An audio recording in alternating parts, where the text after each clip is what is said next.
சமீபத்திலே காஞ்சி மாவட்டம் பரந்தூருக்கு வந்த தமிழக வெற்றி கழகத்தினுடைய தலைவர் விஜய் அவர்கள் பரந்தூரிலே விவசாயிகள் பாதிக்கப்படுகிறார்கள், அவருடைய வீடுகள் எல்லாம் அப்புறப்படுத்தப்படுகிறது என்று விமான நிலையத்தில் வேறு இடத்திற்கு மாற்றலாமே என்று அங்கு பேசியிருக்கிறார். பேசிய பிறகு அடுத்த கட்டமாக புதுக்கோட்டை வேங்க வயலுக்கும் நான் செல்லுகிறேன் என்று அங்கே அறிக்கை விட்டதின் காரணமாக அவசரமாக சிபிசிஐடி இந்த வழக்கை முடிக்க வேண்டும்.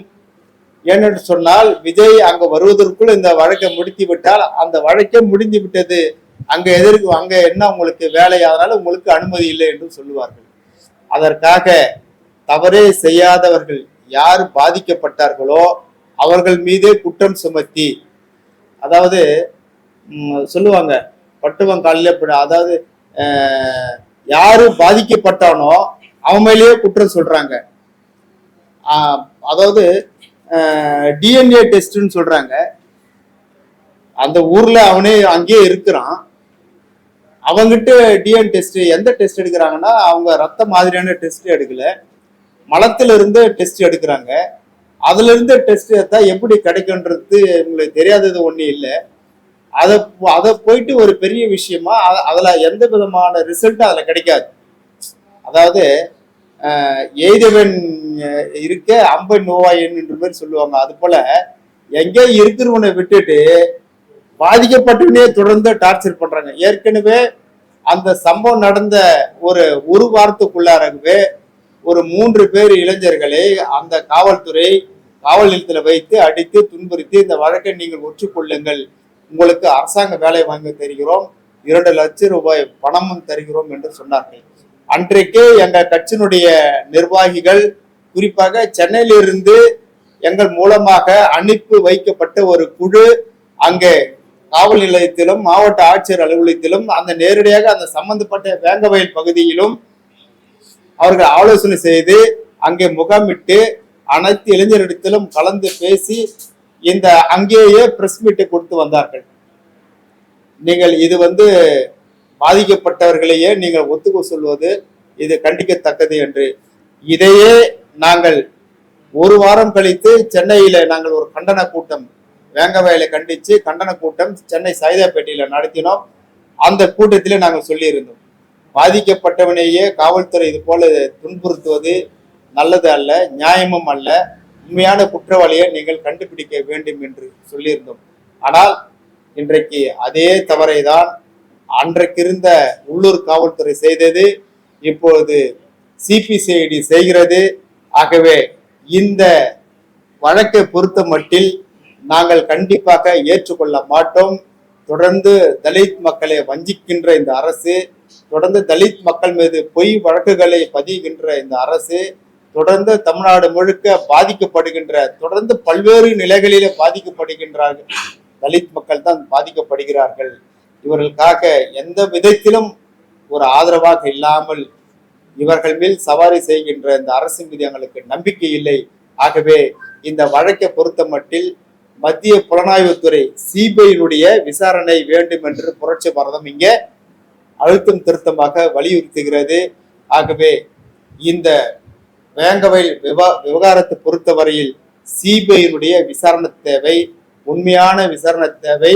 சிபிஐனுடைய அதிகாரியை கூட சென்னையிலிருந்து வரக்கூடாது, மாறாக டெல்லியிலிருந்து தான் வர வேண்டும். இங்க இருக்கின்ற தமிழ் பேசுகின்ற எந்த சிபிஐ அதிகாரிகள் கூட வரக்கூடாது. டெல்லியில் இருக்கின்றவர்கள் வந்தால்தான் உண்மையான காரணங்களை அவர்கள் கண்டுபிடிப்பார்கள் என்று நாங்கள் இங்கே தெரிவித்துக் கொள்கிறோம். இது உண்மையாக இந்த மக்கள் தொடர்ந்து இந்த அரசால் வஞ்சிக்கப்படுவதும் பாதிக்கப்படுவதும் தொடர் கதையாக இருக்கின்றது. ஆகவே நாங்கள் ஒன்றுபட்டு இந்த அரசுக்கு எதிராக நிற்க வேண்டிய ஒரு கட்டத்தில் நாங்கள் நிற்கின்றோம். ஆகவே அரசு தங்களுடைய தவறுகளை திருத்திக் கொள்ள வேண்டும், மாற்றிக்கொள்ள வேண்டும் என்றுதான் எங்களுடைய இங்க நோக்கமாக இருக்கின்றது.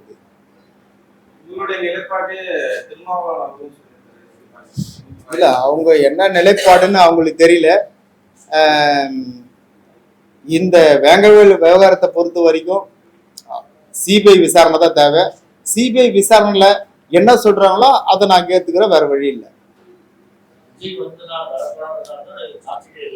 ஆமா, இப்ப 2 வருஷம் 2 மாசம் ஆகுது. அப்பெல்லாம் சார்ஜ் ஷீட் போடல, அப்பெல்லாம் விசாரணை பண்றோம்னு சொல்லிட்டு பரந்தூர்ல விஜய் வேங்கவேல் போறேன்னு அறிவிச்ச பிறகு அவசரமா சார்ஜ் ஷீட் போட வேண்டிய காரணம் என்ன? அது உங்களுக்கே தெரியும்ல. ஏன்னா அதுக்குள்ளார சார்ஜ் ஷீட் போட்டு முடிச்சுட்டாக்கா எவன் தலையிலாவது கேஸை ஒப்படைச்சிட்டுமானா இவன் தான் குற்றவாளி, அப்பாவி இவன் தான் குற்றவாளி சொல்லி விட்டுட்டா நாளைக்கு விஜய்க்கு அங்க பர்மிஷன் தர மாட்டாங்கல்ல. ஆல்ரெடி எஃப்ஐஆர்லாம் போட்டு முடிச்சாச்சுங்க, சார்ஜ் ஷீட்டும் போட்டு முடிச்சாச்சு, இவன் தான் குற்றவாளின்னு சொல்லியாச்சு. இனிமேல் அங்கனாங்க உங்களுக்கு வேலை, அதனால உங்களுக்கு அனுமதி இல்லைன்னு சொல்லலாம் இல்லையா? அதுக்காக இந்த அவசரமா பண்றாங்க. திட்டமிட்டு செயல்படுத்திய காவல்துறை செயல்படுத்திய செயல் இது. இந்த காவல்துறை மீதும் இந்த அரசு மீதும் எங்களுக்கு நம்பிக்கை இல்லை. ஆகவேதான் நாங்கள் சிபிஐ விசாரணை நாங்கள் கேட்கின்றோம்.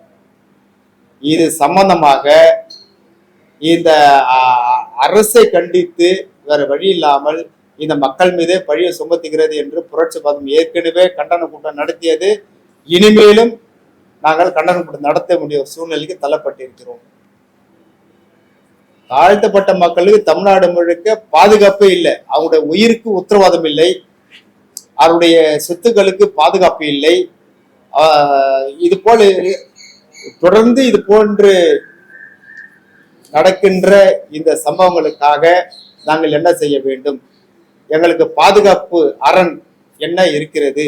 பாதகம் செய்பவரை கண்டால் நாம் பயம் கொள்ளலாகாது பாப்பா.